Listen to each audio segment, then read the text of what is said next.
السلام عليكم متتبعي الاوفياء، كنتمنى دائما اطلالتي عليكم تلقاكم باحسن حال يا رب.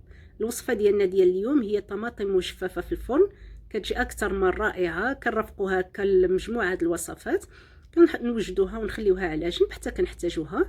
فخليكم معايا ندوزو نشوفوا المقادير ديال هذه الوصفه. فانا هنا خديت تقريبا 2 كيلو ديال طوماط سوغيز مغسوله مزيان ومنشفه. كنحتاج معها كذلك 2 حتى 3 ديال الحبات ديال الفلفل الحار، 4 الفصوص ديال الثوم مقشرين فقط، نص كاس ديال زيت المائده.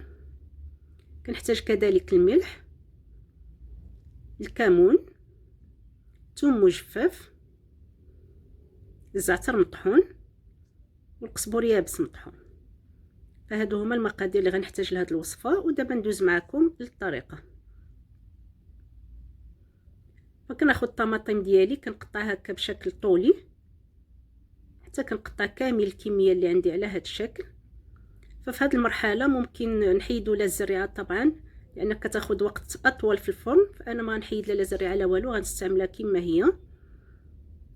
صافي غنضيف عليها الملح الكافي، الكمون، الزعتر مطحون، قزبر يابس، ثوم مجفف، ونص كاس ديال الزيت اللي عندي. ونخلط الكل غير بشويه باش ما تعجنش معايا هاد الطماطم. صافي في لاطه اللي غتدخل الفرن ملبسه بورق الطبخ ضروري باش ما تلصقليش الطماطم في اللاطه ديالي د الفرن. كنستفى على هاد الشكل صافي، وكندخلها للفران اللي مسخن على 140 درجه.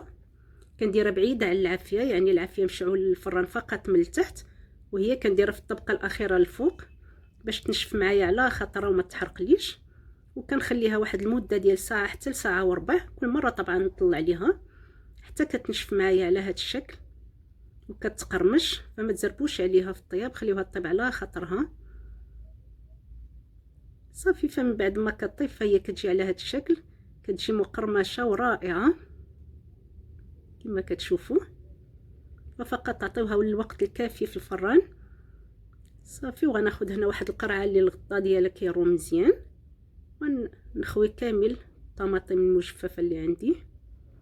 فهي واخا في الاول كتبان كثيره الكميه، ولكن بعد ما كتنشف في الفران وهذا فهي كتولي قليله. فانا 2 كيلو تقريبا خرج لي هذه الكميه اللي كتشوفوا.